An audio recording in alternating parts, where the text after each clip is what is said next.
Hello, everybody. Greetings and salutations. Welcome back to another episode of the Back of the Pack podcast. I'm your host, Kyle Walker. Thank you for joining us as always. Hope everyone's having a good week of training here in Kansas City. It's been a little cold. Temperature's been a little up, little down, been all over the place. But fortunately, really been kind of able to keep rhythm with training runs. So very pleased about that. A few things coming up real quick before we get to the meat of the show. Really soon, actually in just less than a week now, we've got the KC Santa Dash. Make sure that you get signed up, use the discount code PACK and get signed up for Back of the Pack and for that race and to be out there and join us that Saturday morning. That's going to be a good day. So I hope to see everyone there. Again, this race is becoming a good friend of the program. And so I want to make sure that we support them to the best of our abilities. So I hope to see you out at that one. So just a few more races coming up for us for the end of the year. We've got the Great Santa Run coming up on December 18th. And then we have the Time Travel 10K on New Year's Eve. This is an interesting race as they're doing it back-to-back days. They're doing I think a 5, a 10, and a half on both Saturday, New Year's Eve, and then Sunday, New Year's Day. I'm going to do the 10K Saturday morning on New Year's Eve. Good way to end out the year. But it's a Time Travel 10K by Bodies Race Company. So those are the last few races for the podcast this year. And then we'll be right back to it. The Battle of the Bean is on January 21st. So there's not a whole lot of rest for us. So that's what's coming up for the show. And again, KC Santa Dash next week. So now we're going to bring in our guests. These are our good friends from Baby J's Legacy of Hope, an interview that we did. A little more serious subject matter. We all try and keep things loose, but if you're looking for something very, very lighthearted, this is not the episode. However, it is very impactful and very informational. So hope you guys enjoy this and listen to Erica and Christina from Baby J's Legacy of Hope. All right, everybody, back by popular demand. We have brought back two of our previous guests to give us a bit of an update on how this year's event went and everything coming up. Please welcome Erica and Christina from Baby J's Legacy of Hope. They, of course, were they are the Rexy Run that we did in August. And we reported on that on the show, put out the pictures, did all the good stuff. One of my favorite events, actually a day that was not too terribly hot for August. So we lucked out on that one. So everyone, welcome back to the podcast. Thank you so much for coming on with me again. Hello. Thank you for having us. Absolutely. Christina, I will start with you. Rexy Run, how did it go? Hit us. Dazzle us with your brilliance. Rexy Run went really well. We did end up with it being the second biggest Rexy Run. So I was happy with that. And we were able to give a really nice donation to Millie, who was the honorary Rexy, and her family. And I know they were really appreciative of that. So it went really well. I've had some positive feedback. We're looking for the same weekend next year, the third weekend in August. I say every year I'm not going to have my quote unquote drought in, September, October, November. I'm going to jump right into the next year. And then I always run into I need a little bit of a break. So, I'll get dive into next year real soon. I mean, within the next week or two. And so I'm excited about that as always. And just really thankful to continue to get the support of the Rexy Run and hope that it continues to grow, which I know with awesome support with people like you, Kyle, I know that it will continue to grow. So. Well, I certainly hope so. I definitely mark that one on my calendar every year. I'll be right back there in August for sure. Yes. Thank you. Yeah. So do you have a number of participants? Do you know how many people participated this year? I do. Let me get that. It seemed like it was a pretty good crowd. Yeah, it was. Let me see here. Definitely one of the bigger ones that I've seen. Now, as a 10Ker, I got to see a lot of the 5Kers as we ran upon them from behind. Yeah. Yes. I don't have the exact numbers on how many finishers. I know it's like 214, I think, 5K finishers. Okay. And think about 78 or so 10K runners. So our 10K run, the numbers did go down, but our 5K, that went quite a bit up. So I was happy about that. I am thinking for next year, we will more than likely have the 10K, but I'm also thinking of a fun distance just to offer a different distance. So we'll for sure have the 5K, but might do an 8K, which is like a 5-miler. Okay. Yeah, just a different race. I mean, maybe sometime you shoot me a message on what you think about this, Kyle, or, those people listening. feel free. Christina Selters on Facebook. Hit me up with a message if you like the idea of a different distance.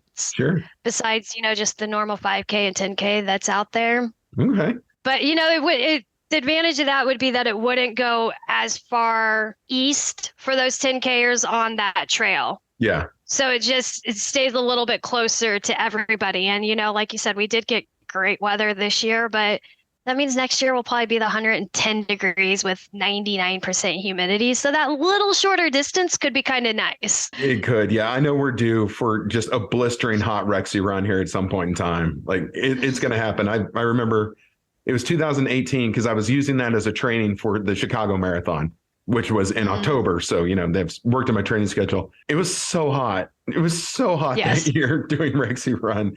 Now, mile 90 got a great picture of me. Like I was all sweaty. I looked like a bodybuilder, all oiled up and stuff. It was wonderful. It was hot out there. Good grief. So it was great with the mile 90 pictures. They had another good one of you this year too. That underneath the bridge, for both distances, they now have it painted like a mural. Yeah, that mural was really cool. Yeah, seeing the pictures this year, I was like, oh, that is really cool for the effects of the pictures. I was like, that's awesome. Yeah, so see, runners, if you guys want a good in-race picture, which is hard to get, mile 90 at the Rexy Run will make you look amazing. Because twice now they've made me look good, and I still don't know how they do it. Like I don't know how you make this look good when it's running, but they've done it twice now. That's what I say when I see pictures, but I'm like mile 90. I'm like, thank you for the good pictures. Well, awesome. Well, I'm super excited for next year's Rexy Run. I'm glad this year went well, and yeah, we'll make sure that we're pimping it out to everyone all the way up to it. Because if you're looking for a good race, especially one if you're close to Lawrence or don't mind driving down there, it's a great race. So let's move over now, Erica, who is the head honcho of Baby J's Legacy of Hope. What did you think? How did you enjoy your day at Rexy Run? For me, it was awesome because the weather was great. Because I get to do the fun part of just mingling with the families and the runners as they're coming in and getting goodies and treats and stuff after the race. But I always think that the run is amazing just because we incorporate so many other little things. Christina does. I just show up and do what I'm told, actually. But just the little things that they incorporate into the run to include the kids and the families, because that's always been one of our main focuses, is that we always try to include everyone in the family in everything that we do. So that is always fun to see the families out there participating in things too. So yeah, no, it is great. I do enjoy seeing all the kids out there. I tried to dress as colorful as I could this year. I looked like an absolute fool, but I remember on the show you guys said they like bright colors and this, that, and the other. So I had on like neon orange shorts and a yellow headband, and then my bag of pack green shirt. Yeah, I think I went with like light blue socks. I looked a fool, but it was great. Well, it being, the dinosaur theme, we would have some people that come in and they're wearing the dino suit, they'll run around in. And so that it's just fun to see people get into it, not just to be there just to race or to compete. Yeah. They're having fun too. So I don't know. I just feel like our race is always just a little bit different. It is. It's, I hope this is the right term, but it's more of a lighthearted race. Like I don't ever go down there thinking, boy, I can't wait to get an age division award. Not that I threaten that anyway, but yeah, it's always a fun morning. And there were so many people in inflatable dinosaur suits. They were cracking me up all morning long, especially when they're trying to run a 5K or something, one of those things. And when it's hot in August. I don't know how they do it. I don't either. You had a good idea for the Great Santa Run coming up. I just listened to that interview with that race director about doing a costume contest. Oh yeah, the KC Santa Dash. That could be fun the KC Santa Dash. It's like, man, that could be fun too, even in August. I was like, I may steal that idea that Kyle had. Oh, 100%. Oh, okay. I will try and participate if we're going to do some kind of a dinosaur costume contest. I am in one of those bad boys. I'll have to think about that. Just no makeup, because I know, like, if I put any paint or anything on my face, it'll be running down before I even get to the start line. Oh, yeah. All right. Well, sorry, I know this will kind of lead into what we're going to talk about, but with costumes, one thing that, the 10Kers had, and some people were like, well, why is that? You had Christmas music heading east on the path. Yes. At the aid station there. And I did that because I was like, think cool thoughts and cold thoughts and that kind of stuff. But that could be another idea to go along with a costume contest, is Christmas costume contest kind of. Oh, there you go. With it. So I'm just throwing something out. For thinking cold thoughts, or maybe think cold thoughts. Any kind of cold themed costume would be kind of funny. If we're doing that, I'm going to dress as Elsa. I think I'm gonna wear the blue dress and all that good stuff. There you go. Yeah, we'll go with that. I can't believe producer Katie didn't throw out a thought on that one. Kyle in the blue dress? Come on, something? I think it would be quite amazing, honestly. I would show up and take all the pictures. So there you go. All right. Well, okay. So you guys know I reached out to you after an event took place here a little bit ago. And anytime someone tells me they listened to our first interview, they always say, man, you got bent when talking about the funding that goes to childhood cancer, because I know I was not visibly, because people don't see us, but I was audibly upset by this. And you guys are doing amazing things, which is why I want to give you all the platform I can. But I reached out to you guys after our honorary Rexy, Millie. I saw the post that she passed away a little bit ago. And so are you guys in touch with the family at all? Are they doing as good as can be expected? Is there something we can do for them during this difficult time? Anything? And I'm blindsiding them with this question. I did not set this one up, but it kind of popped in my head. So is there anything that we can do to help this family right now? So, it's hard to speak for a family after they lose their child, because every family handles this situation differently. They process it differently. They just experience it differently.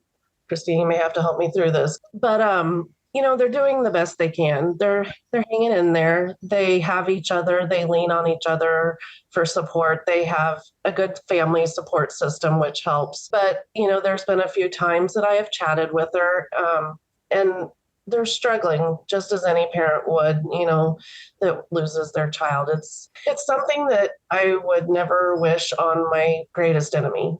Millie's mom had sent me a message after the run, and I was going to share that with you guys because it was touching. But she said, Erica, thank you so much for everything you have done in the past year for our Millie girl and Avery. Who am I kidding? Our entire family. Thank you so much. I wanted to let you know that they had received the funds from the Rexy Run, and they were absolutely blown away. So she said thank you probably about 4 times in the message. And then she said, what you all do is amazing. So I thought that was awesome. That is, yeah. But so yeah, they're hanging in there. They try to spend as much time with Avery because she's struggling. Is Avery older sister? Yes. Okay. Yeah, older sister. She is 10, I think, 10 or 11. So she's old enough to understand kind of what is going on. And I mean, it's still hard to process for a kid that age too. So, they're trying to work, spend time with her and share, time, just answering the questions that they can answer for her. But, as a parent, you don't have all the answers either. Especially something like this. I mean, I wouldn't have any of the answers, so I understand completely. I still don't. Right. So my heart breaks. And it completely floored me when I saw this, and that's why I wanted to do anything that I could in our little status as a podcast here. So I wanted to have you guys on and talk about anything that we can do. Baby Jake's Legacy of Hope, who I know, and I'm going to give her kudos. I saw Katie set up a monthly donation too, so I know she's doing what she can. I'm doing what I can. I'll have you guys on anytime you want or need a platform. So you guys have an event coming up that is to help raise funds and continue fighting this nonsense. And I'm saying that so I don't get in trouble, this nonsense called childhood cancer. So please tell us about your upcoming event and anything that we can do. So our event that we have coming up, or actually kind of really going on right now, is Jay's Holiday of Hope. It's our annual Christmas holiday drive that we do for families. And we provide gifts for the entire family, as well as, I always tell people, it's a pile of gift cards, because we literally hand them a small gift bag of gift cards, up to about $500 to $600. I mean, there'll be Visa gift cards, Target gift cards, Walmart gift cards, gas cards, grocery cards, whatever the community buys and donates. And then the charity, Baby J's, fills in wherever we need to, obviously, with the money that people donate to us during this time. All funds that are donated right now up until about the 25th, Christmas Day, are earmarked and go towards gift cards and gifts for the families. And this year we have 23 families. Okay. And those families range from down by Wichita all the way into Missouri. So, and all over Kansas too. So we're reaching so many families that need assistance during the holidays with the help of the community, because we allow the community to basically adopt these families. So then they help gather those gifts and the gift cards. And so it kind of gives the community a way to feel like they're giving more of an impact during the holidays. So that's awesome. So in these gift cards, this is for every member of the family. So yeah, the parents, siblings, the child themselves. That's awesome. Yeah. So that, some of the parents, they'll use some of those gift cards to buy additional gifts. Right. Some of them, I've had some families say that they wouldn't have had Christmas dinner had they not had the gift cards that we provided for them. So, they're using them for even that Christmas day, just to have Christmas. So it makes a huge difference for these families. For sure. How can people get the funds to you? So I assume you guys buy the gift cards then, kind of as needed, right? We have people that actually send in physical gift cards to us. Oh, really? Okay. We will have people that just send them to us in the mail, and our address is on our website, www.babyjslegacy.org. And you can find our address there, or you can even find it on our Facebook page. And then there's also a link on our main page of our website up in the right-hand corner that says donate. Click on that and you can make a one-time donation, and that'll go to the purchase of more gift cards for the families. Okay. All right. There we go. That's where I'll need to go to get that donate button. Okay. So, and I'm sorry, give the website address one more time. It's babyjslegacy.org. Okay. Katie, can we throw that up on our Facebook and or website? Of course we can. I figured you could, just to get another place to get a link out there or something. Yeah, absolutely. Yeah, you do more of the technical stuff than I do, because I don't understand. I am not the technical person. Awesome. Okay, so is there anything else that people can do? I mean, other than the donation button, anything? Or even if it's future events coming up in the spring, do you guys do anything spring-wise? During the spring is kind of our downtime. Okay. We eventually during the spring are hoping to have a family event that we're going to try to do. In January, we are going to be working on new books for siblings and for teens that will go along with our flip book that we already have for the younger kids. So we're excited about that. That's a big thing that we're planning for the first part of 2023. Awesome. Doing all that. And so we're excited about that. Because as I said before, siblings, we'd never want them to get left in the corner. They're a huge part of this journey. So siblings, we always try to make sure that they feel the love too while they're going through this journey. So that's what we've got going for 2023. Nice. You guys are getting something. It seems like all 4 quarters of the year, aren't you? Yeah, it's getting to be that way. Yes. Awesome. All right. Well, so people need to get out there and go donate to get the holiday drive taken care of. Yeah. If there's any way we can help in the spring, if you need people assembling books or need some volunteers for something, you just let me know. And then we'll be amazingly enough, we'll already be starting to get towards Rexy Run time again. Yeah. If you look on our Facebook page, just Baby J's Legacy of Hope, we are introducing all 23 of our families. Oh, awesome. We could sit here for 3 hours and talk about all 23 of our families and their, the siblings and everything. But if you want to know more about the kids and the families that we're helping, we've introduced about half of them so far. And I am resharing that information on the Rexy Run group as well. Okay. So you can read about some of our families, and that will also have, where you can go to make donations for gift cards. Well, what would be used for the gift cards. So perfect. I just wanted to share that. And Kyle, you did something, and it might seem like a small thing, but when I was telling Erica and Jason about it that night, it really does make an impact. After Millie passed away, you had a half marathon the next day, and you wrote on a bandana, a yellow bandana, because that was her favorite color. Yeah. Mighty Millie, in honor of Mighty Millie. And that was something that I shared after you shared it on our Rexy Run Facebook page. And even the mom commented, it was hearts, it was, but she saw it and she recognized it. And I just want to share that if you're a runner and you go on our Facebook page and you read about Amaya, who's one of our kids, and you're really touched by her story, and you see something there that really makes an impact on you, and you have a race that weekend, find something and write that kid's name on there. And then share it on Facebook. And, if we see it, then we will share that with the family.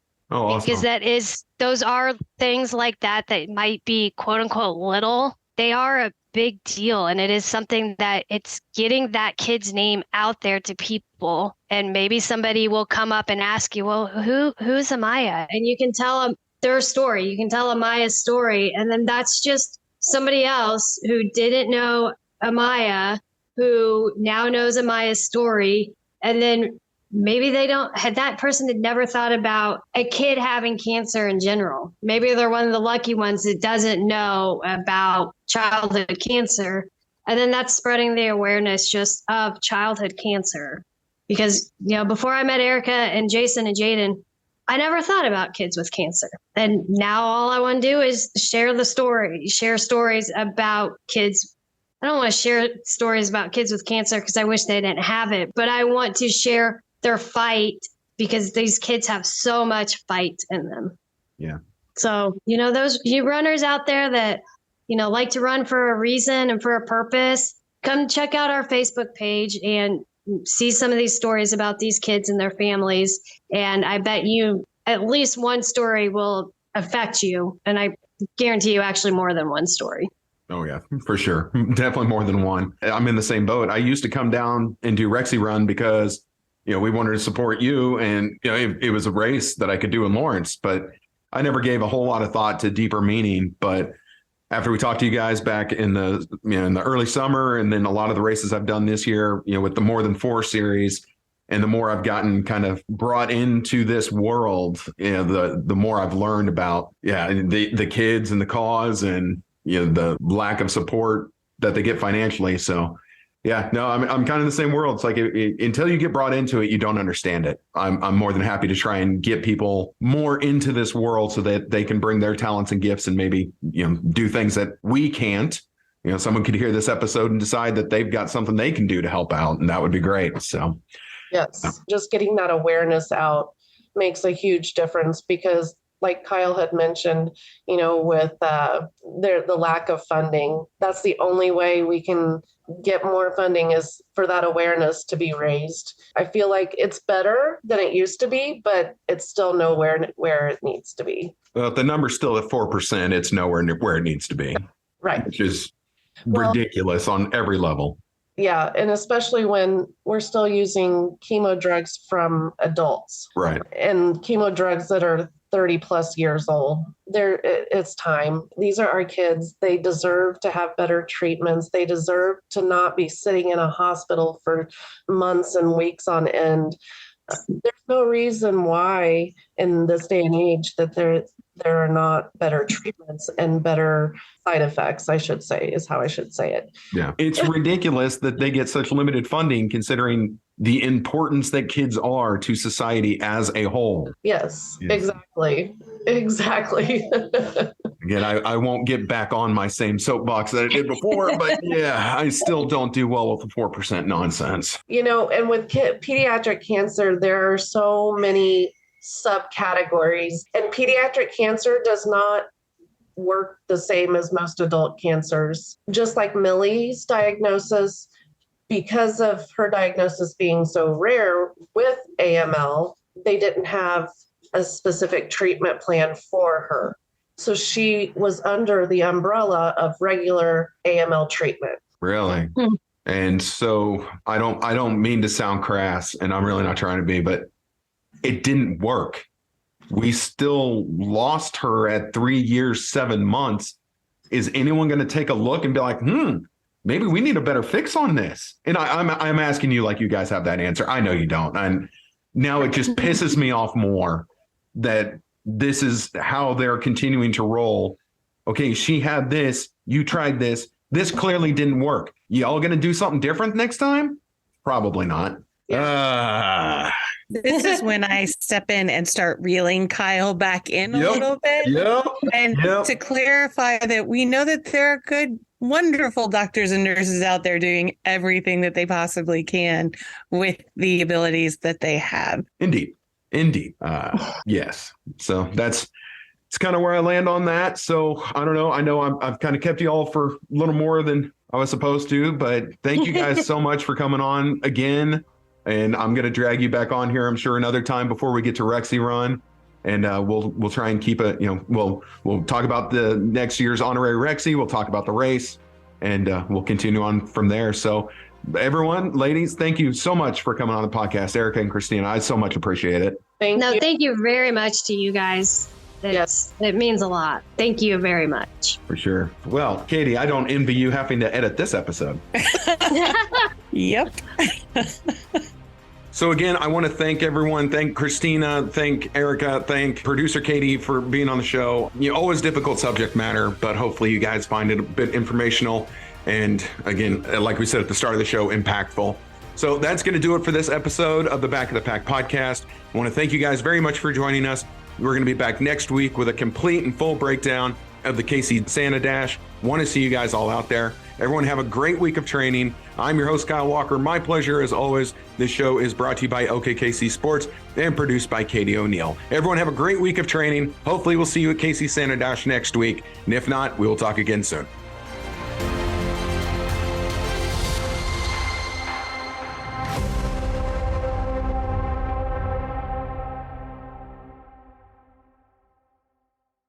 Hey, Kansas City, have you heard about the latest running club to reach our neck of the woods? Well, it is the Kansas City Hustle Club, brought to you by OKKC Sports and the Back of the Pack podcast. The Kansas City Hustle Club is made for all runners. This is going to be the newest club in Kansas City, whether you're the front of the pack, the middle of the pack, or the back of the pack. Just go to kchustleclub.com, get signed up, get yourself a t-shirt just for signing up. Get the monthly newsletter, get race discounts, get any kind of fun and new thing being offered by Back of the Pack and by any race that partners with us. So like I said, get out there, go to kchustleclub.com, get signed up for the Hustle Club, get your